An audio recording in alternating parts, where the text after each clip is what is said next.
Hello friends, எல்லாரும் எப்படி இருக்கீங்க? நல்லா இருக்கீங்களா? இன்றைக்கி ஒரு சூப்பரான வீடியோ பார்க்கலாம் வாங்க. இன்றைக்கி வந்து மீல் மேக்கர் வச்சு பிளெயின் பிரியாணி தான் செய்ய போகிறேன். மீல் மேக்கர் வச்சு சூப்பரான ஒரு பிரியாணி செஞ்சிடலாம் வாங்க. ஃபஸ்ட்டு இதை சுடு தண்ணியில் போட்டு நல்லா ஊறின பிறகு தண்ணியெல்லாம் நல்லா புழிஞ்சு வச்சுருக்கேன். இப்போ இதை வச்சு தான் நம்ம பிரியாணி செய்ய போகிறோம். வாங்க எப்படி செய்யலாம்னு பார்க்கலாம். இப்போ நான் இந்த அளவு இந்த பாத்திரத்தில் 2 அளவு போட்டிருக்கேன் அரிசி.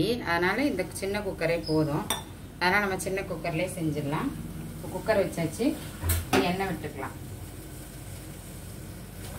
இது வந்து கடலை எண்ணெய்ங்க. கடலை எண்ணெயில் தான் நான் செய்ய போகிறேன், கோல்டு வின்னர் செய்யல. இப்போ தேவையான அளவுக்கு எண்ணெய் விட்டுக்கலாம். பிரியாணிக்கெலாம் கொஞ்சம் எண்ணெய் கூட விட்டால் தான் நல்லாயிருக்கும் டேஸ்ட்டு. ஒன்றோட ஒன்று சாதம் ஒட்டாமே இருக்கும். இப்போ நம்ம மசாலா பொருள்லாம் எடுத்துகிட்டு வந்துடலாம்.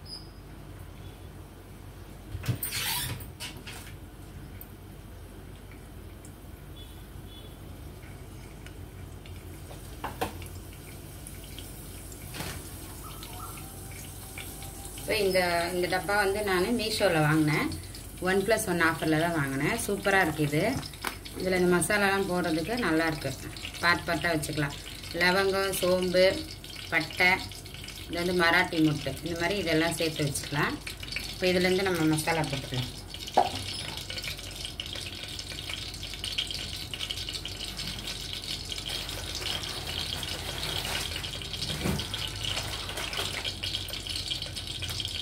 என்னைக்காவது அவசரத்துக்கு செய்யணும்னா இந்த மாதிரி சாதம் செஞ்சுட்டா ஈஸியாக முடிஞ்சிட ஒரே சாதம்னா.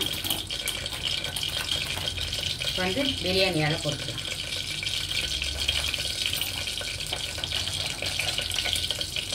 கொஞ்சமாக லவங்கம்,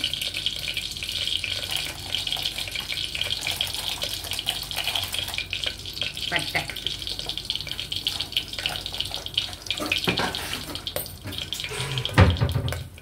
இப்போ பிரியாணிக்கு தேவையான மசாலாலாம் போட்டோம்.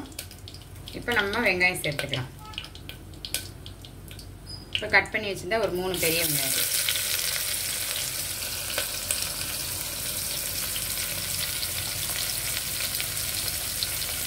ரொம்ப நல்லாயிருக்கும் இந்த பிரியாணி. நீங்களும் செஞ்சு பாருங்கள்.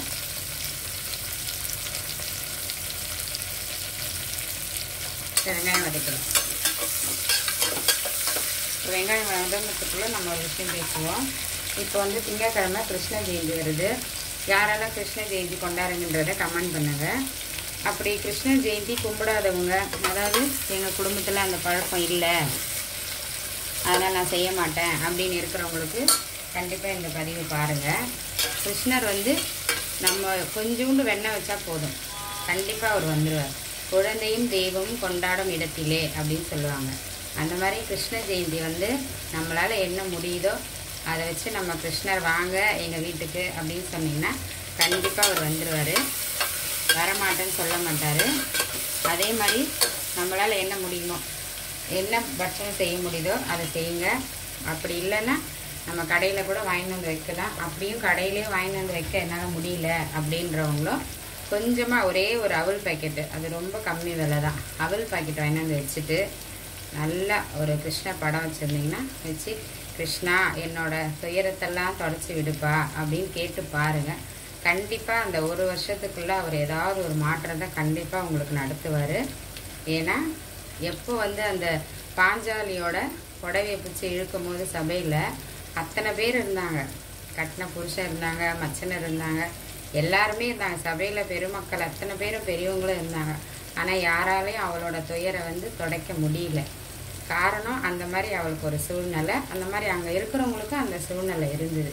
எந்த வகையிலையும் உதவ முடியாத அளவுக்கு ஒரு சூழ்நிலையில் அங்கே இருந்தவங்க இருந்தாங்க.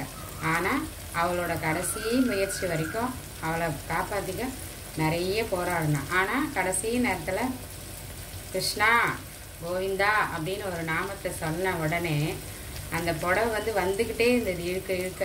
அப்போ நமக்கு எவ்வளோ துன்பம் இருந்தாலும் அந்த கிருஷ்ணரை விடாமல் நீங்கள் பிடிச்சிக்கிட்டீங்கன்னா கண்டிப்பாக அவர் நமக்கு வந்து உதவி கண்டிப்பாக செய்வார். பெண்களுக்கு பிரச்சனை இல்லாமல் இருக்காது. எல்லாருக்கும் ஏதாவது ஒரு வகையில் பிரச்சனை இருந்துக்கிட்டு தான் இருக்கும். மனுஷங்களால் பிரச்சனை, உடலால் பிரச்சனை, மனசால் பிரச்சனை, அந்த மாதிரி நிறைய பிரச்சனை இருக்கும். அதெல்லாம் கொஞ்சம் கொஞ்சமாக சரியாகணும் அப்படின்னா நீங்கள் கண்டிப்பாக கிருஷ்ண ஜெயந்தி ஒரு நல்ல நாள். கண்டிப்பாக அதை பயன்படுத்திக்கோங்க. எனக்கு தெரிஞ்ச இந்த விஷயம் நான் என் வாழ்க்கையில் அதை கும்பிட பிறகு தான் கொஞ்சம் கொஞ்சமாக நான் மேலே வந்திருக்கேன். ஏன்னா எனக்கு ஒரு பெரிய அதிசயம் என்னென்னா, எனக்கு சுகர் வந்தது. சுகர் வந்து 380 இருந்தது. ஆனால் எனக்கு தெரியவே இல்லை, எந்த ஒரு சிம்டமும் தெரியவே இல்லை.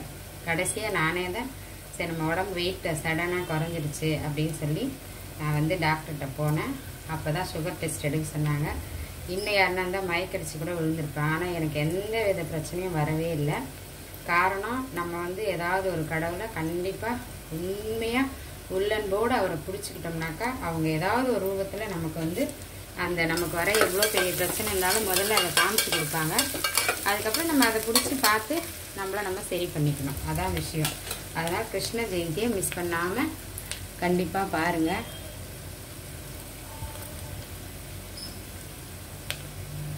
இப்போ வெங்காயம் வதங்கிடுச்சு. இப்போ நம்ம எடுத்து வச்சுருந்தா இஞ்சி பூண்டு பேஸ்ட்டாக போட்டுக்கலாம். நல்லா இந்த அளவுக்கு வெங்காயம் வதங்கணும். நல்லா ப்ரௌன் கலர் வர வரைக்கும் வதக்கிக்கலாம். நல்லா வதங்கட்டும்.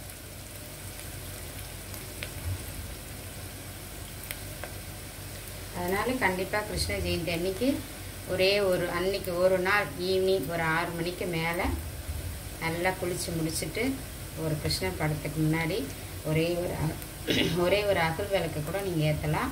அகல் விளக்கு ஏற்றிட்டு முன்னாடி உட்காந்து உங்களுக்கு என்ன பிரச்சனையோ அதை கண்டிப்பாக சொல்லுங்கள்.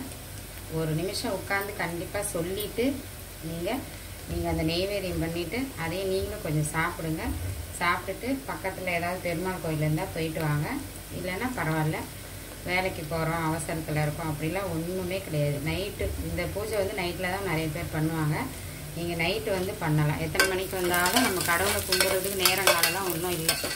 நம்ம எல்லாம் எப்படி முடியுதோ, ஏன்னா நமக்கு நிறைய கடமைகள் இருக்கும். இந்த கடமையெல்லாம் முடிச்சுட்டு நம்ம செய்யணும். இப்போ வெங்காயம் வதங்கிச்சு. இஞ்சி பூண்டு பேஸ்ட்டு எடுத்து வச்சுட்டு இஞ்சி பூண்டு பேஸ்ட்டை சேர்த்துலாம்.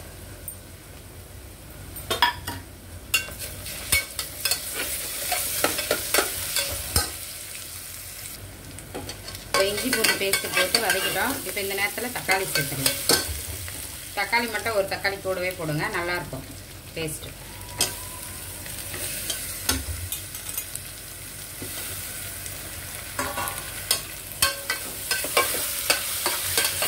இந்த தக்காளி வதங்கினோன்னா நம்ம அடுத்து சேர்த்துக்கலாம். இப்போ இந்த நேரத்தில் கொஞ்சம் கல் உப்பு சேர்த்துக்கலாம் தக்காளி வதங்கிறதுக்கு. அதுக்கப்புறம் தேவையான அளவு பார்த்து போட்டுக்கலாம்.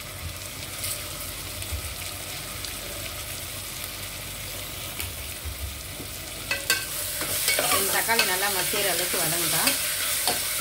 அதுக்கப்புறம் அடுத்தடுத்து ஒன்று சேர்த்துக்கலாம். இப்போ நல்லா தக்காளி கொஞ்சம் வதங்கிடுச்சு. இப்போ இந்த நேரத்தில் இந்த அளவுக்கு வதங்கிருக்கு. இப்போ இந்த நேரத்தில் நம்ம வந்து மீல் மேக்கர் சேர்த்துக்கலாம். சோயா சொல்லலாம், மீல் மேக்கர் சொல்லலாம். இப்போ இதை சேர்த்துக்கலாம். இப்போ இது கூடவே ஒரு 3 ஸ்பூன் அளவு தயிர் எடுத்து வச்சுருக்கேன், அதையும் சேர்த்துக்கலாம். இந்த பிரியாணிக்கு தயிர் ரொம்ப முக்கியம், கண்டிப்பாக சேருங்க. இது நல்லா ஒரு கலர் கலவிட்டு அதுக்கப்புறம் காரம் மட்டும் வதக்கிடுங்க.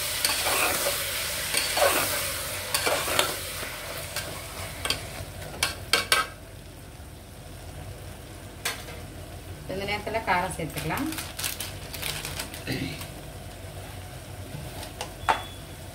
இது வந்து பிளெயின் சில்லி, வெறும் மிளகாத்தூள், அதை ஒரு ஸ்பூன் சேர்த்துக்கலாம். காரத்துக்கு தேவையானப்போ சேர்த்துக்கோங்க. எப்படி வேணும்னு அவங்கவுங்களுக்கு எவ்வளோ காரம் வேணுமோ அந்தளவுக்கு சேர்த்துக்கோங்க. இப்போ இது வந்து பிரியாணி மசாலா, இது கொஞ்சம் சேர்த்துக்கலாம். இது வந்து இந்த பிரியாணிக்கு நல்லாயிருக்கும். இது பிரியாணி மசாலா தான். இப்போ காரம்லாம் எந்த அளவுக்கு இருக்குன்னு பார்க்கலாம். கொஞ்சம் இது போட்டு கொஞ்சம் வதங்கணும். இந்த காரம் வந்து இந்த மீன் மேக்கரில் நல்லா அப்சர்வ் பண்ணி வரும்போது தண்ணி விட்டுக்கலாம்.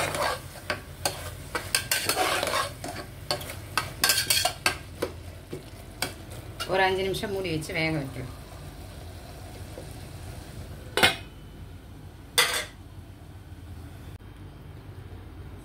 இப்போ நல்லா வதங்கி வந்துடுச்சு பாருங்கள். இந்த அளவுக்கு வதங்கி இருக்கு. இப்போ இந்த நேரத்தில் தண்ணி விட்டுக்கலாம்.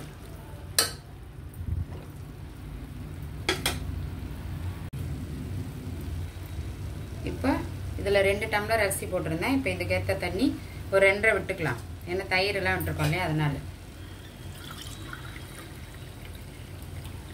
மொத்தம் 4 டம்ளர் வரும். 3 டம்ளர் விட்டுக்கலாம். 1 2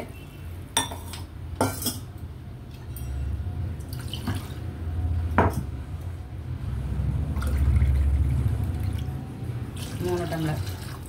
இப்போ இது ஒரு கொதி வந்த பிறகு நம்ம இப்போ உப்பு வரப்பெல்லாம் பார்த்துடலாம். ஏன்னா ஏற்கனவே வெங்காயம் வதங்கும்போது தக்காளி வதங்கும்போது உப்பு போட்டிருந்தோம். இப்போ இந்த நேரத்தில் உப்பு எந்த அளவுக்கு இருக்குன்னு பார்த்துக்கலாம். உப்பு காரம் எல்லாம் உரப்பாக இருக்கான்னு பார்த்துட்டு பத்தலைன்னா போட்டுக்கலாம். ஒரு கொதி வந்த பிறகு அரிசி போட்டுக்கலாம். உப்பு கொஞ்சம் கம்மியாக இருக்குது, உப்பு போட்டுக்கலாம். இப்போ இது ஒரு கொதி வரட்டும், அதுக்கப்புறம் அரிசி சேர்த்துக்கலாம்.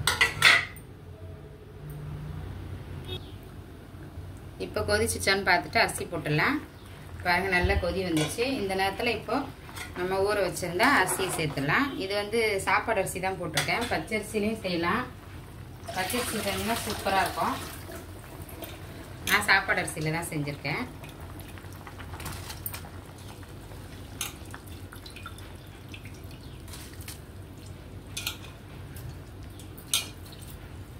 தண்ணி மட்டும் கரெக்டாக பார்த்து வச்சுக்கணுங்க. ஏன்னா எல்லா பொருளும் போட்டு வேஸ்ட் ஆகிடக்கூடாதுல்ல, அடி பிடிச்சிச்சின்னா. அதனால் தண்ணி மட்டும் கரெக்டாக விட்டுக்கோங்க.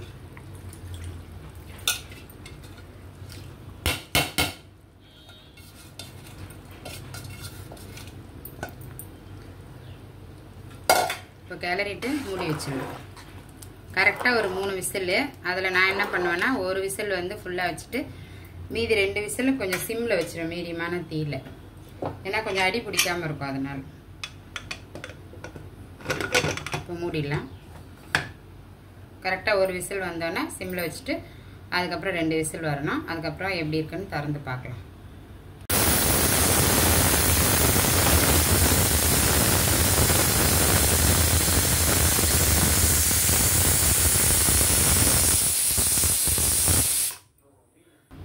இப்போ 3 விசில் விட்டுருந்தோம். இப்போ எந்த அளவுக்கு வெந்திருக்குன்னு பார்க்கலாம். சூப்பராக வந்திருக்கோம். வாங்க திறக்கலாம். சூப்பர். இப்போ இதை நம்ம கிளறி பார்த்துடலாம். இப்படி வந்திருக்கு. புதினா இருந்தால் நல்லாயிருக்கும், என்கிட்ட இல்லை. Wow, super.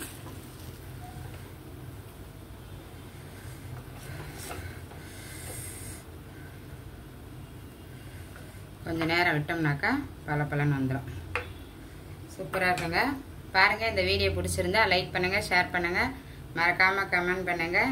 எல்லாருக்கும் கிருஷ்ண ஜெயந்தி நல்வாழ்த்துக்கள். Okay, thank you.